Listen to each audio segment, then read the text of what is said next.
성부와 성자와 성령의 이름으로 참 예수님. 여러분들 칭찬 많이 들어보셨어요? 칭찬? 아니 모범생도 있고 모범생도 있고. 저는 뭐 칭찬보다 꾸지람을 많이 들었던 사람이라서. 초등학교 선생님이 계셨는데 3월에 이제 새로운 아이들을 담임으로 맡으면서 학생들 이름 앞에 호처럼 칭찬을 이렇게 붙여서 1년 동안 이렇게 부르는, 그렇게 불러주셨던 선생님이 계셨어요. 예를 들어서 뭐 대건이 그러면 착한 대건 이렇게 뭐 착한 준기, 뭐 똑똑한 영희 뭐 이런 식으로 1년 동안 이렇게 이름을 불렀다 그래요. 그런데 우연히 이름을 이렇게 짓다 보니까 잘 모르니까 아주 말썽꾸러기 앞에 뭐가 붙었냐면은 모범생 누구 이렇게 붙었나 봐요. 근데 이 말썽꾸러기는 숙제도 안 해오고 준비물도 안 챙겨오고 옆에 있는 계속 수선스러운 아이인데, 그래서 모범생 창식이 이렇게 부르니까 애들이 다 웃는 거야. 다 웃는. 그래서 처음에 모범생 창식이 하고 불렀더니 창식이가 얼음이 됐대. 이게 뭐야? 누굴 부른 거야 이렇게. 반 친구들이 뭐 다 웃었대. 아유 제가 모범생이라고. 그런데 선생님은 같은 반 친구들 앞에서 이렇게 말씀하셨대요. 창식이가 모범생이 될 거라고. 1년 동안 내가 모범생 창식이하고 부르면은 아마 창식이는 분명히 1년에 모범생이 될 거라고. 창식이 약속할 수 있지 하고 이렇게 말씀을 하시면서 1년 내내 이렇게 불러주셨다 그래요. 어느덧 1년이 지나 다음 학년으로 올라갈 때 창식이는 새로 태어난 학생이 됐대. 지혜로운 선생님 덕분에 6학년 때는 반장이 됐고, 그리고 중고등학교 때는 아주 공부를 열심히 해서 우등생이 됐다는 이러한 내용의 글을 읽은 적이 있어요. 여러분 공감하세요? 아마 그렇게 저한테도 그렇게 불렀으면 제 인생이 바뀌었을지 모르겠어요. 칭찬은 사람을 변화시키죠. 그죠? 변화시킵니다. 오죽하면 칭찬은 고래도 춤추게 한다는 그 책 제목이죠. 그런데 칭찬은 사람을 살리기도 하고 죽이기도 해요. 또한 믿음을 키우기도 하고 믿음을 곤경에 시련에 빠뜨리기도 하죠. 그렇습니다. 여러분들 예수님께 칭찬을, 극찬을 받는다면 어떠실 것 같아요? 갑자기 이건 또 뭔 소리인가? 예수님께 극찬을 받는다면 어떠실 것 같느냐? 성경에 보면 이런 극찬을 하시는 경우들이 꽤 있습니다. 이런 극찬을 받은 사람도 있어요. 여자에게서 태어난 이들 가운데 세례자 요한보다 더 큰 인물은 나오지 않았다. 실제로 예수님께서 이렇게 극찬해 주시죠? 또 내가 진실로 너희에게 말한다. 나는 이스라엘의 그 누구에게서도 이런 믿음을 본 일이 없다 하고 아주 극찬하셨는데 누군지 아세요? 아시는 분 백인대죠. 백인대. 한번 제가 읽어드려 볼까요? 얼마나 어떻길래 그렇게 극찬을 하셨는지. 마태복음 8장 5절부터 13절까지 말씀인데, 예수님께서 카파르나움에 들어가셨을 때 한 백인 대장이 다가와 도움을 청하였다. 그가 이렇게 말하였다. 주님, 제 종이 중풍으로 집에 들어 누워 있는데 몹시 괴로워하고 있습니다. 예수님께서 내가 가서 그를 고쳐주마 하시자 백인 대장이 대답하였다. 주님, 저는 주님을 제 지붕 아래 모실 자격이 없습니다. 그저 한 말씀만 해 주십시오. 그러면 제 종이 나을 것입니다. 사실 저는 상관 밑에 있는 사람입니다만 제 밑으로도 군사들이 있어서 이 사람에게 가라 하면 가고 또 저 사람에게 오라 하면 옵니다. 또 제 노예더러 이것을 하라 하면 합니다. 이 말을 들으시고 예수님께서는 감탄하시며 당신을 따르는 이들에게 이르셨다. 내가 진실로 너희에게 말한다. 나는 이스라엘의 그 누구에게서도 이런 믿음을 본 일이 없다. 내가 너희에게 말한다. 많은 사람이 동쪽과 서쪽에서 모여와 하늘나라에서 아브라함과 이삭과 야곱과 함께 잔치상에 자리 잡을 것이다. 그러나 하느님 나라의 상속자들은 바깥 어둠 속에 쫓겨나 거기에서 울며 이를 갈 것이다. 그리고 예수님께서는 백인 대장에게 말씀하셨다. 가거라. 네가 믿은 대로 될 것이다. 바로 그 시간에 종이 나았다. 참 극찬을 받으시죠? 극찬을 받으시죠. 네. 이 극찬을 받는, 그런데 백인 대장, 이 극찬을 받은 사람이 백인 대장인데 구약의 이스라엘 백성이 아니라는 거예요. 구약의 이스라엘 백성이 아니라는 거예요. 전혀 신앙이 없었던 백인 대장이 이러한 믿음을 갖고 있었다는 거. 그래서 참 예수님도 꽤 놀라신 것 같아요.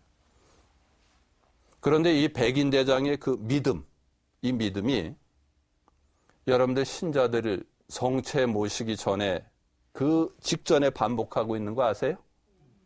네. 주님, 제 안에 주님을 모시기 합당치 않사오나 한 말씀만 하소서. 제가 곧 나으리라. 그죠? 언제 해요? 성체 모시기 바로 직전에요.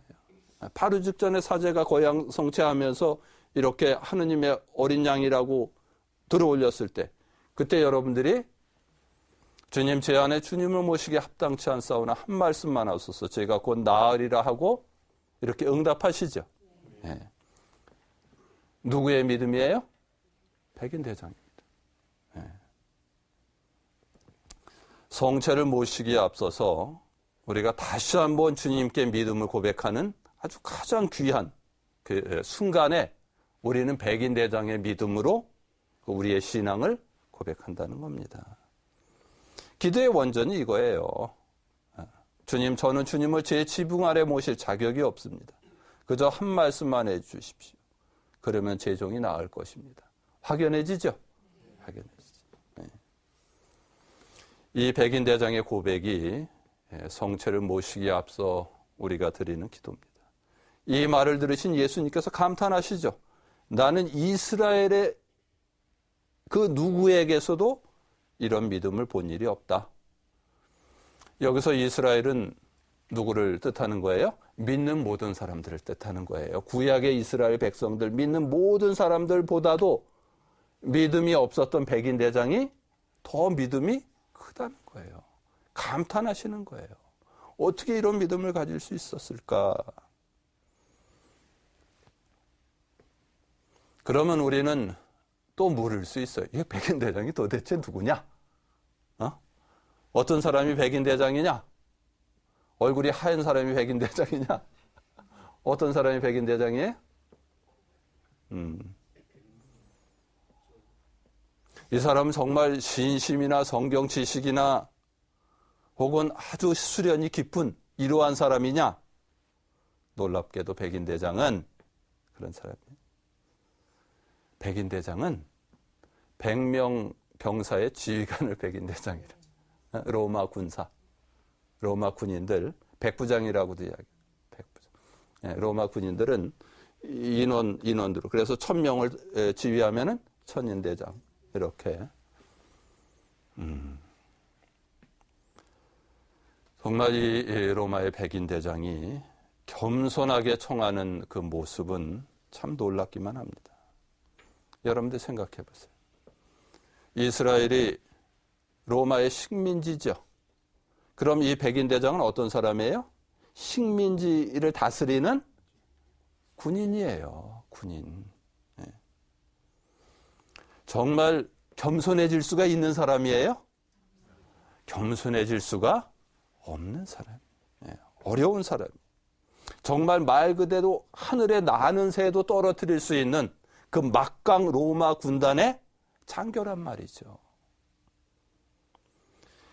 그런데 이 사람이 예수님께 찾아와서 지금 사정을 하고 있는데, 뿐만 아니라 로마 장교들은 신앙을 가질 수 있어요, 없어요?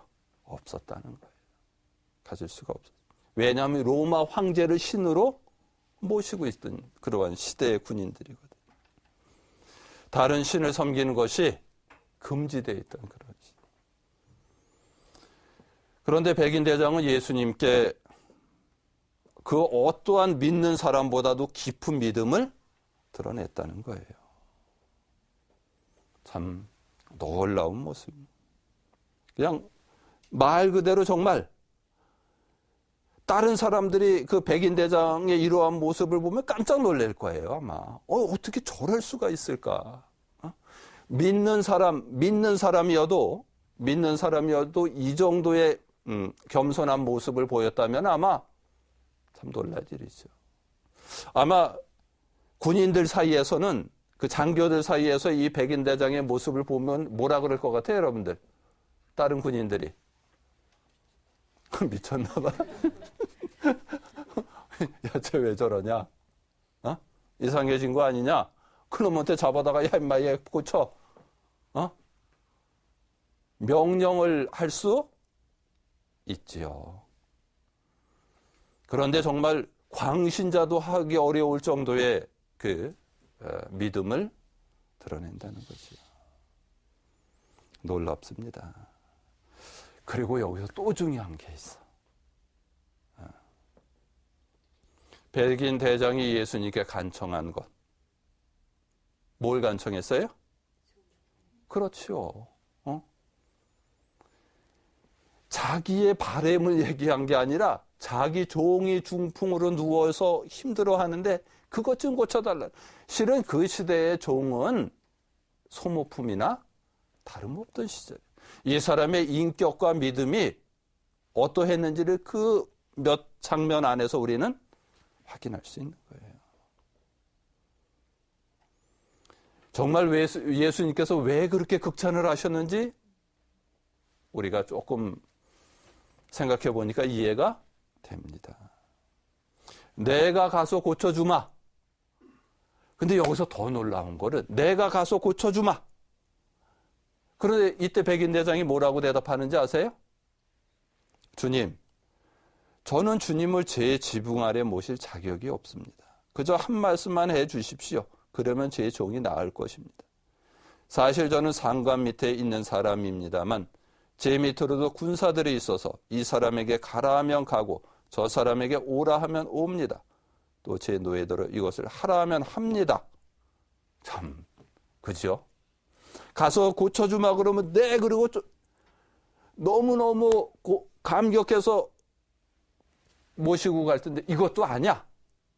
안 오셔도 됩니다. 어떻게 저희 누추한 집까지 오십니까? 하고 이렇게 말리시는데 여러분들 생각해요. 이 백인 대장의 집이 누추하겠어요? 점령지의 장교, 막강 로마 군단의 장교 집이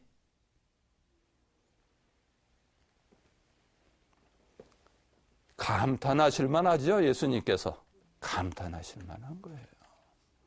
그러니까 예수님이 이렇게 말씀, 가거라, 내 믿은 대로 될 것이다.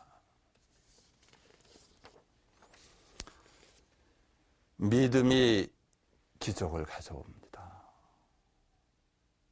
참 놀라운 신앙.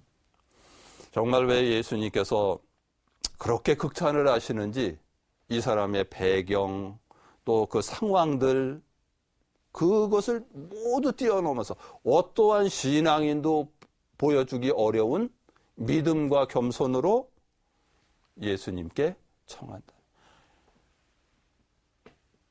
하느님으로 메시아로 확신이 없으면 이렇게 청할 수가 없는 거예요. 없는 거예요. 참 놀라운 모습을 보게 됩니다. 이 백인대장의 믿음, 왜 그 성체를 모시기 직전에 그 믿음의 고백이 들어갔는지 이해가 되시죠? 네. 이해가 돼요. 이 백인대장이 아주 겸손한 믿음이죠. 너무나 겸손해서 어떻게 그래서 여기서 좀 더 우리가 한번 더 짚고 넘어갑시다. 겸손이라는 게 도대체 뭔지를. 겸손. 천주교 신자들의 아주 신앙의 아주 기본 기초덕이 겸손이거든요. 라틴어로 후밀리타스라고 그래요. 후밀리타스. 네. 후밀리타스라고 이렇게 쓰는데 겸손. 이 후밀리타스의 어원이 후무스라 그래요. H-U-M-U-S. 후무스. 어원이. 후무스는 뭐냐 하면 땅이에요. 땅이야. 그러니까 땅과 겸손이 어원이 같은 뜻이라는 거예요. 땅과 겸손이. 땅과 겸손. 겸손은 땅과 같다는 거예요. 그러니까. 그러면은 땅은 어떠냐? 제일 아래가, 제일 아래 내려가 있다는 거예요. 땅은. 그래서 여러분들 지금 뭘 밟고 섰어요? 땅은 아닌데. 땅과 같죠. 그죠? 이 땅은, 그러니까 제일 아래 내려가 있다. 땅.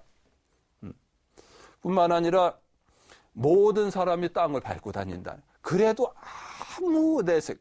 여러분들 땅 꺼지면 깜짝 놀라죠.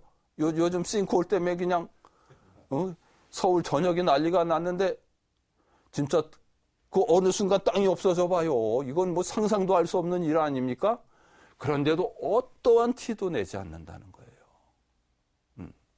정말 내려갈 수 없을 정도로 내려가 있다는. 그리고 온갖 쓰레기를, 그럼에도 불구하고 온갖 쓰레기를 다 버려도 불평하죠. 더러운 것, 또 어떤 사람은 침도 뱉고, 가진 오물을 다 버려. 땅에다가. 그런데 땅은 이 모든 것을 다 받아들이고 삭히고 오히려 다른 걸로 만들어서, 거름으로 만들어서 사람에게 30배, 60배, 100배 열매를 다시 돌려준다는. 그리고도 아무런 티도 내지 않고 다시 그 자리에 있다는. 이게 겸손이라는 거예요. 이 땅과 겸손이 같은 뜻이라 그랬죠. 겸손은 이런 거라는 거예요. 정말 우리 백인대장의 그 겸손의 모습, 그죠? 아, 정말 이 경지구나. 이 경지. 네. 토마스 아퀴나스는, 여러분들 토마스 아퀴나스라고 아시죠? 중세의 위대한 성인이신데, 겸손은 자기의 고유한 장점을 드러내고자 하는 경향을 절제하는 덕이다. 어려워요? 자기의 아주 독특한 장점을 드러내지 않는다는 거예요. 겸손은 이런 거다. 성녀대려사는 겸손은 사실 진실 바로 그것이다. 진실 바로. 그래서 겸손이라는 것은 결코 비굴도 아니요, 짓밟힐 준비를 하는 것도 아니며 자기 혐오나 자기 경멸도 아닙니다. 더더군다나 무조건 낮추는 것도 아닙니다.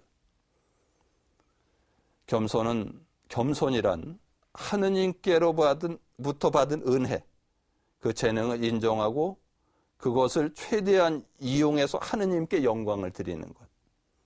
그러니까 겸손에 대해서 이렇게 표현을 해요. 마치 거울이 빛을 받아 물체를 흡수해버리지 않고 다시 반사시키죠.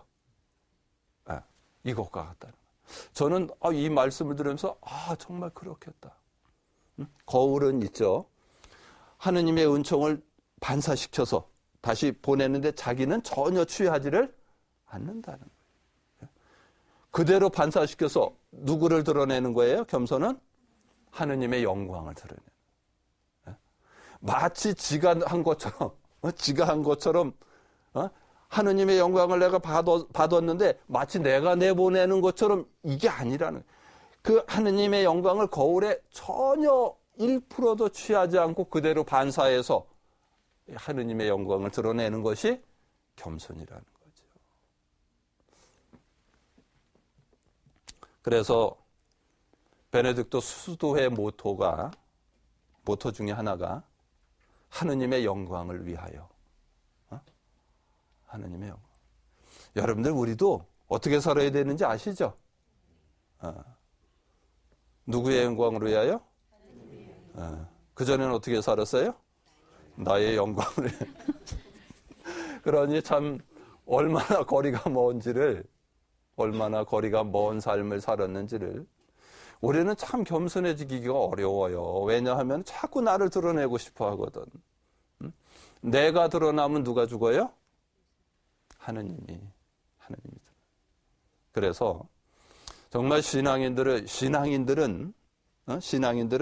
이 신앙을 살면서 나의 모습 속에서 누가 느껴져야 되는 거예요? 다른 사람이 봤을 때 하느님이 느껴져야 되는 거예요. 여러분들 예를 들어서 레지오 봉사 간단 말이죠. 기도하고 막 봉사하고 그럼 오늘 봉사 가니까 다 모여라 하고 막 나 오늘 봉사하고 왔어. 이게 봉사가 아니라는 거예요. 그거는요. 기업에서 가서도 다 그렇게 봉사하고 와요. 오히려 기업에서 더 많이 싸들고 가잖아요. 그죠? 더 좋은 거 싸들고 더 많이 가고 더 잘 케어하고. 신자들의 봉사는 어떠해야 되는 거냐?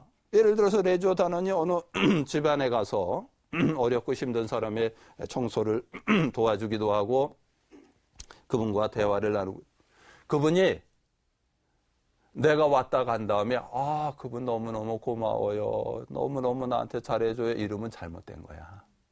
뭐라고 얘기해야 돼요? 정말 하느님이 계신가 봐. 정말 천주교 신자들의 이 모습, 나의 모습, 언행에서 어느 분이 느껴져야 되는 거예요? 하느님이 느껴져야 되는 거예요. 이것이 신자들의 삶이어야 돼. 그런데 마치 내가 어디 가서 봉사한다, 내가 장이다, 뭐 한다 그러면서 내가 막 드러나고 나하고 맞지 않는 사람하고는 싸우고, 넌 막 그러면 안 돼, 왜 그러고 사냐. 이거는 신앙인이 아니라는 거예요. 거기서 하느님의 모습이 드러나지 않고 누구만 드러나요? 자신만 드러난다. 그러면 싸워. 그래서 신자들 간에 부딪혀서 싸우고 상처받고 힘들다, 난 누구 때문에 성당에 나간다, 안 나간다, 이런 대부분의 원인은 거울을 반사해서 하느님을 드러내지 않고 지가 마치 다 받아갖고 지가 주는 것처럼 이렇게 교만을 떨 때 부딪힘과 상처를 주고받는 일들이 일어난다는 거예요. 우리는 백인대장의 이 놀라운 겸손한 신앙으로 오늘 접하게 되죠. 이제 우리가 어떻게 살고, 뿐만 아니라 우리가 성체를 모시기 직전에 어떠한 마음으로 고백하고 모셔야 될지를 알게 된다는 거예요. 그죠? 그렇다는 거예요. 우리는 성체를 모시기 직전에 이 백인대장의 아주 그 삶과 인격과 그 믿음이 그대로 담긴 그 믿음을 고백합니다. 주님, 제 안에 주님을 모시기 합당치 않사오나 한 말씀만 하소서. 제가 곧 나으리라. 정말 이 백인대장의 온전한 인격과 믿음을 그대로 담아서 내가 고백하는 거예요. 성체를 모시기 직전에요. 그리고 나는 성체를 모시고 이제는 어떻게 산다는 거예요? 내 모습으로 살지 않고 예수님의 모습으로 사는 거.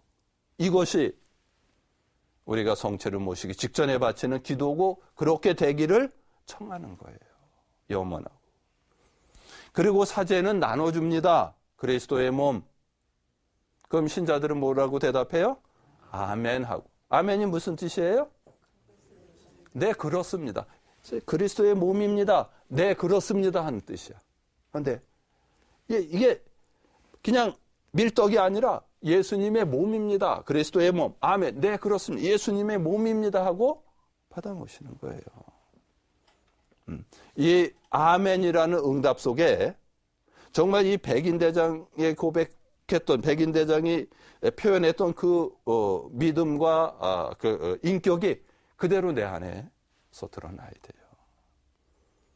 그래서 그리스도의 몸 하고 아멘 할 때 이 사제의 확인은 이 밀떡 안에 예수님을 확신하십니까? 하고 묻는 거예요. 그리스도의 몸. 아멘. 네, 그렇습니다.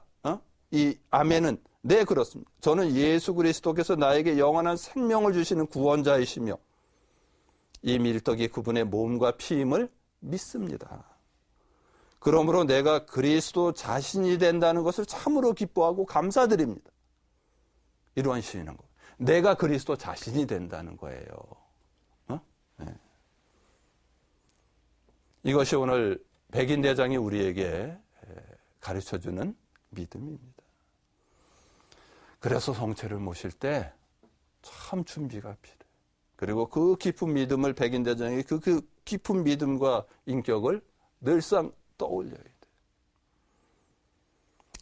근데 참 이러한 믿음과 이 백인대장의 인격을 잘 모를 때는 준비가 소홀해요. 그래서 제가 그리스도의 몸하고 성체를 이렇게 올려드리려다가 아이고 하는 분들이 있어. 손이 지저분해. 손이 지저분해. 거기다 전화번호까지 써있어, 손바닥에. 아이고, 참 이게 얼마나 불경스러워요. 그죠? 얼마나 불경스러워요. 거기에다 또 그리스도의 몸은 아멘도 안 해. 그냥 성의도 없어 보여. 어떤 때는 이렇게 모시는 게 아니라는 거예요. 정말 우리가 백인대장의 믿음을 그 직전에 고백했고, 그리고 그 믿음대로 정말 예수님의 몸을 모시고 내가 이제는 예수님처럼 살겠다는 그 신앙의 고백이 온전히 그 안에 담겨 있어야 되는 거예요.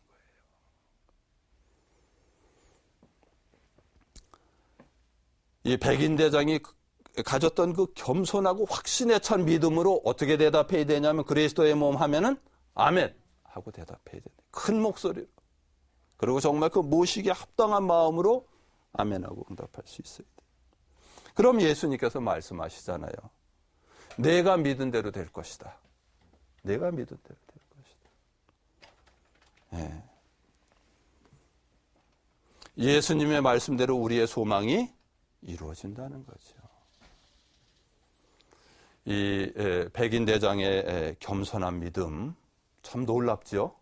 왜 그렇게 극찬을 받았는지 우리가 잠깐만 묵상하고 살펴봐도 알겠죠.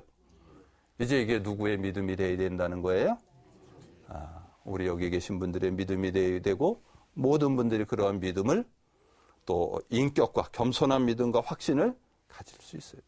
우리는 그때 정말 예수님의 몸을 모시고 정말 백인대장처럼 그렇게 겸손하게 그리고 확신을 가지고 살아갈 수 있는 거예요. 그리고 나는 거울처럼 정말 하느님의 빛을 반사해내는 정말 백인대장이 그렇게 모습을 보였죠? 그렇게 사는 거예요. 아마 여러분들은 충분히 잘 아시고 그렇게 사시리라고 또 생각합니다. 또 삶에서 이제 성체를 모실 때 그러한 마음으로 모시기 바래요. 그러면 예수님께서 말씀하시잖아요. 내가 믿은 대로 될 것이다. 마친 기도 하도록 하겠습니다. 성부와 성자와 성령의 이름으로 아멘. 영광이 성부와 성자와 성령께 주님께서 여러분과 함께 전능하신 천주 성부와 성자와 성령께서는 여기 모인 모든 이에게 강복하소서. 성부와 성자와 성령의 이름으로 아멘. 수고들 하셨습니다.